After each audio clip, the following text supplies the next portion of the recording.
যে কথা আপনাদেরকে বিরতিতে যাওয়ার আগে বলছিলাম যে এবার অনেকগুলো নজিরবিহীন ঘটনা ঘটতে আমরা দেখলাম 2026-এর বিধানসভা নির্বাচনে। তার মধ্যে অন্যতম যে কথা বলছিলাম, নির্বাচনের পর আবারও নির্বাচনে আগামী 21শে মে ফলতা বিধানসভার 285টি বুথে নির্বাচন এবং 24 তারিখ ফল প্রকাশ। আগামীকাল ওভারঅল 293টি কেন্দ্রের রেজাল্ট আউটের পর একটা জায়গায় বিধানসভা নির্বাচন, পুনর্নির্বাচন হবে 21শে মে। সত্যি এই ঘটনা নজিরবিহীন। কথা বলবো, সোমরাজ বন্দ্যোপাধ্যায় রয়েছেন সঙ্গে। সোমরাজ,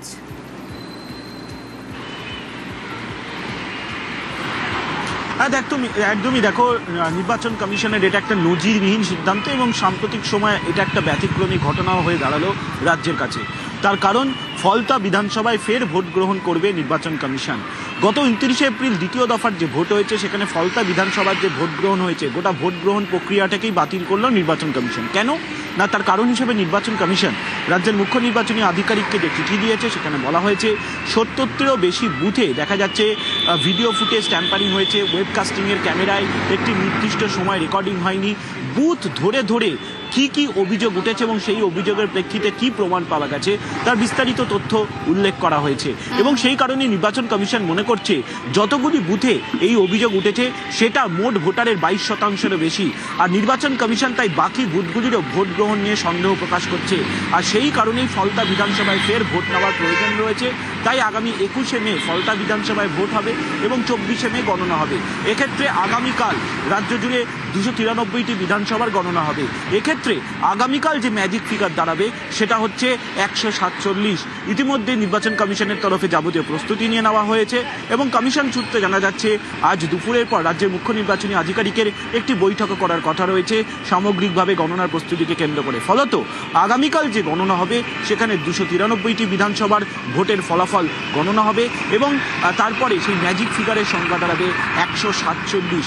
এবং তারপর যখন 24শে মে ভোটের ফলাফল বেরিয়ে যাবে এই ফলতা বিধানসভার, সেই ম্যাজিক ফিগার হয়ে যাবে তারপরে 148। তেমনটাই ওকে। পুনর্নির্বাচনের সিদ্ধান্ত রাজনৈতিক উদ্দেশ্য প্রণোদিত। ফলতায় ফের ভোট নিয়ে কমিশনকে তো কুণাল ঘোষের, তার পাশাপাশি দিলীপ ঘোষ বলছেন নির্দিষ্ট তথ্যের ভিত্তিতেই ফলতায় ফের ভোট। সম্পূর্ণ রাজনৈতিক উদ্দেশ্য প্রণোদিত।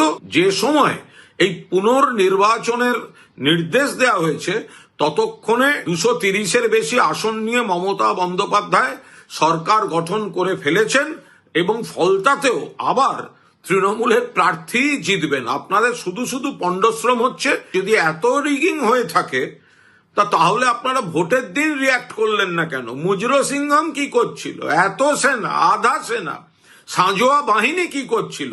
ঘুম ভাঙলো 3 দিন পর। রাজনৈতিক ছক কষে প্রহসনের সিদ্ধান্ত নিলেন এই জ্ঞানেশ কুমার অ্যান্ড কোম্পানি।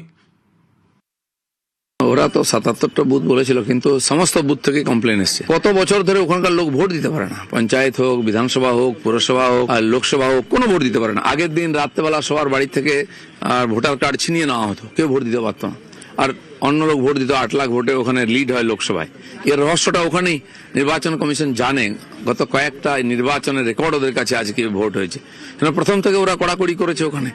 তারপরেও যে গন্ডগোলটা হয়েছে, মানুষ প্রতিবাদ করেছে যে ওকে ধমকানো হচ্ছে, তো নিশ্চিত ছিল ওখানে ভোট হওয়া। ভালোই হয়েছে। ফলতায় ফের ভোটে কমিশনকে নিশানা অভিষেকের।